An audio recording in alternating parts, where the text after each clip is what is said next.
कहा गया है सुना गया है कोई न बोले, कहा गया है सुना गया है कोई न बोले, ज़बां दराजों को मशवरा है कोई न बोले, अजीब लुकनत पसंद हाकिम से वास्ता है, अजीब लुकनत पसंद हाकिम से वास्ता है, जो चाहता है जो सोचता है कोई न बोले। हमारी दाईं तरफ इस सदी का सबसे बड़ा फकीर सोया हुआ है। मैं उनकी समाधि से बिल्कुल करीब खड़ा होकर के संकल्प सत्याग्रह में मेरी आंखों के सामने तपती दोपहरी में बड़ी तादाद में मौजूद कांग्रेस पार्टी के सिपाहियों को सलाम करता हूं। नवरात्रि चल रही है, रमजान चल रहा है, मैं रोजे की हालत में हूं। आप तमाम साथी ऐसे होंगे जिन्होंने नवरात्रि के व्रत रखे होंगे और इस पवित्र सप्ताह के बीच में हम खड़े हैं एक हाकिम की सनक के से उपजे हुए एक फैसले के खिलाफ। दोस्तों, भारत के लोकतंत्र के लिए एक मुश्किल लम्हा है ये। याद करिए, जब हाकिम की सनक की वजह से आप लाइनों में लग करके अपने पैसे बदलवाने के लिए बैंकों के साथियों से विनती कर रहे थे, चरौरी मिन्नत कर रहे थे, तब सबसे बड़ी आवाज बन के कौन बोल रहा था? राहुल गांधी। नतीजा क्या निकला? उनकी एसपीजी सुरक्षा वापस ले ली गई। याद करिए, जब गब्बर सिंह टैक्स लगा करके छोटे व्यापारियों को बर्बाद करने का सपना पाला था इस सरकार ने, तो सबसे मजबूत आवाज बन के कौन बोल रहा था? राहुल गांधी। नतीजा क्या निकला? हजारों करोड़ रुपए खर्च करके उनके पीछे ट्रोल आर्मी लगा दी गई। उनकी इमेज खराब करने के लिए जितने तरीके अपना सकती थी भारतीय जनता पार्टी उसने अपनाया। याद करिए कि जब राफेल के मुद्दे पर, राफेल में हुई लूट के खिलाफ एक अकेला शख्स पूरे देश में खड़ा होकर के चौकीदार से पूछ रहा था कि आपकी चौकीदारी का सवाल है, बताइए सच्चाई क्या है, तब उनके पीछे 55 घंटे उन्हें ईडी के ऑफिस में बिठा करके पूछताछ की गई। मेरे भाई, उस शख्स ने क्या गुनाह किया? क्या कसूर है उनका? उनका कसूर इतना है कि जब देश में नफरतें सर चढ़ करके बोल रही थी तो उस शख्स ने कहा कि मैं भारत जोड़ने के लिए अपने पैर के छालों की परवाह किए बगैर 4000 किलोमीटर चलूंगा। यह कसूर है राहुल गांधी का। यह कसूर है राहुल गांधी का कि वह एक शहीद पिता के बेटे हैं। यह कसूर है उनका। यह कसूर है उनका कि उनकी दादी ने इस देश की मिट्टी के लिए अपने खून का एक एक कतरा कुर्बान कर दिया। यह कसूर है उनका। आज भारतीय जनता पार्टी के लोग हाउस में खड़े होकर के, सदन शुरू होते ही 1 मिनट भी सदन नहीं शुरू हुआ रहता था और खड़े होकर के राहुल गांधी माफी मांगो के नारे शुरू कर देते थे। किस बात की माफी? क्योंकि वो भारत जोड़ रहे हैं, वो लोकतंत्र को बचाने की बात कर रहे हैं। अरे भाजपाइयों, माफी तो आपको मांगनी चाहिए। 15 लाख के झूठे जुमले के लिए माफी मांगो, बढ़ती हुई महंगाई के लिए माफी मांगो, अच्छे दिन के झूठे वादों के लिए माफी मांगो, लोकतंत्र को कुचलने के लिए माफी मांगो, महंगाई के खिलाफ माफी मांगो, 400 का सिलेंडर 1100 रुपए करने के लिए माफी मांगो, 58 रुपए का पेट्रोल 100 रुपए का करने के लिए माफी मांगो, हिंदू को मुसलमान से लड़ाने के लिए माफी मांगो, सिख को ईसाई से लड़ाने के लिए माफी मांगो। माफी तो तुम मांगो।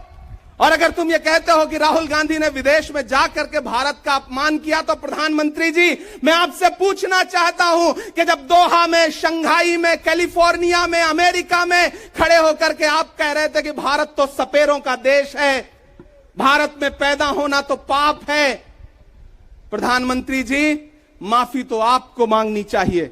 मैं आज प्रियंका दीदी को सुन रहा था, मेरी आंखों में आंसू थे उनका भाषण सुन करके। पिछले कुछ हफ्तों में 2 बार मेरी पलकें नम हुई। पहली बार तब हुई जब हम संसद भवन से तमाम सांसद निकल रहे थे और एकाएक हमने सीपीपी ऑफिस में देखा कि राहुल गांधी जी को 2 साल की सजा दे दी गई। उन लम्हों में मेरी आंख में आंसू थे। मैं शायर हूं तो मैं भावुक हूं, शायद इसलिए मेरी आंखें नम हो जाती हैं ऐसे लम्हों में।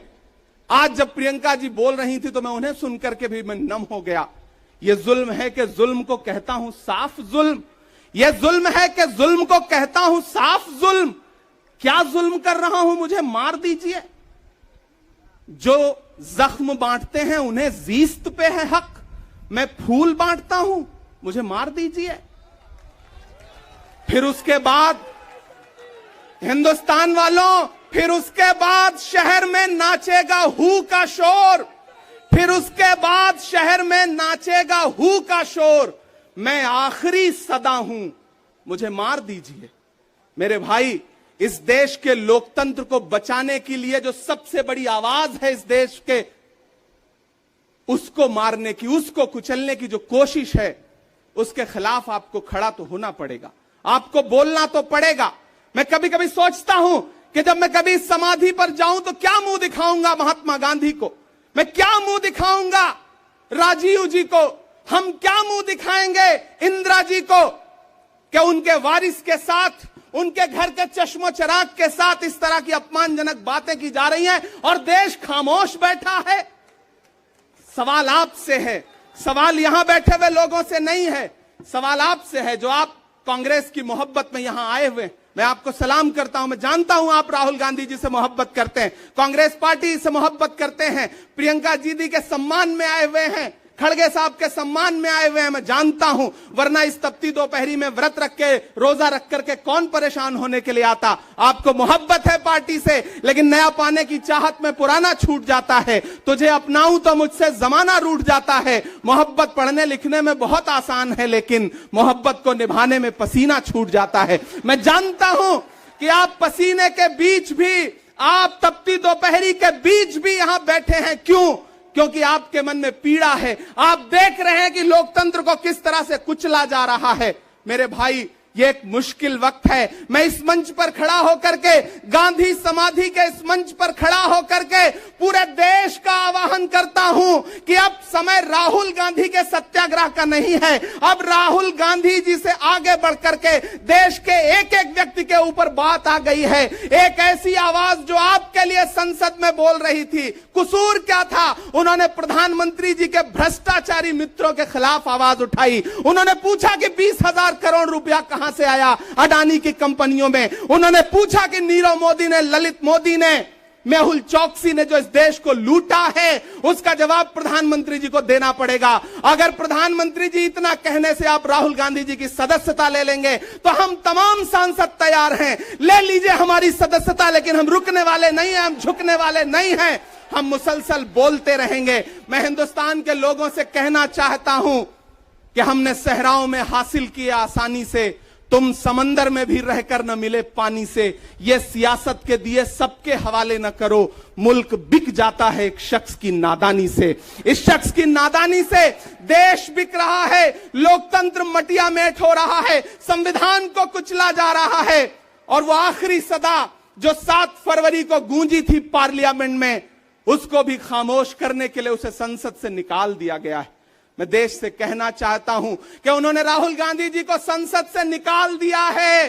देश सुने इस बात को कि नरेंद्र मोदी जी और उनकी सरकार ने साम दाम दंड भेद इस्तेमाल करके राहुल गांधी को संसद से निकाल दिया है। अब देश के ऊपर फैसला है, उन्होंने संसद से निकाला है। देश के लोगों, राहुल गांधी को अपने दिल में रखो, अपने दिल में बिठाओ, निकलो पूरे देश में, करो सत्याग्रह। देखते हैं इस हुकूमत की तानाशाही में कितनी ताकत है। अगर कांग्रेस का एक एक कार्यकर्ता जो अपने घरों पर कहीं बैठा हुआ है, मैं उससे भी आह्वान कर रहा हूं कि राहुल गांधी से बढ़कर के ये मसला इस देश के लोकतंत्र तक आ गया है, इसे बचाइए। और राहुल जी शायद अपने घर पर होंगे, यहां हम हजारों की तादाद में उनको समर्थन देने के लिए जुटे हैं।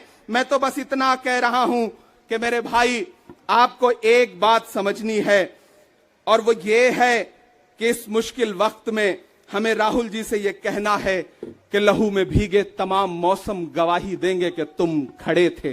एक आखिरी नज्म सुना करके मैं आपसे विदा लूंगा कि लहू में भीगे तमाम मौसम गवाही देंगे कि तुम खड़े थे। शहर का सूरज गवाही देगा कि जब अंधेरों की कोख से निकलने वाले ये सोचते थे कि कोई जुगनू बचा नहीं है, तो तुम खड़े थे, तुम खड़े थे। तुम्हारी आंखों के ताकचों में जलती मशालों ने नई मनाजिल हमें दिखाई। तुम्हारे भाई, तुम्हारी बहनें, तुम्हारी माएं, तुम्हारी मिट्टी का जर्रा जर्रा गवाही देगा कि तुम खड़े थे। हमारी धरती के जिस्म से जब हवस के मारे ये सोचते थे कि सियाह जोंकों की तरह चिमटे तो तुम खड़े थे। तुम्हारी हिम्मत, तुम्हारी अजमत और इस्तकामत तो वो हिमालय है कि जिसकी चोटी तलक पहुंचना न पहले बस में रहा किसी के, न आने वाले दिनों में होगा। सो आने वाली तमाम नस्लें गवाही देंगी कि तुम खड़े थे, कि तुम खड़े थे। हम तमाम लोग, मैंने कहा ना, बहुत सारे लोग यहां व्रत रख करके आए हुए हैं, मैं रोजे से हूं। हम तमाम लोग इस देश के लोकतंत्र को बचाने के लिए राहुल गांधी जी के साथ अलल ऐलान खड़े हैं, खड़े रहेंगे और एक एक सांस तक उनके साथ खड़े रहेंगे। ये हमारा राहुल गांधी जी से वादा है, जिसे खौफ नहीं है मुरझाने का। हम उस गुल के साथ खड़े हैं, कैसा भी दौर आए, लेकिन हम राहुल के साथ खड़े हैं। कल भी खुलकर साथ खड़े थे, आज भी खुलकर साथ खड़े हैं। कैसा भी दौर आए, लेकिन हम राहुल के साथ खड़े हैं। शुक्रिया।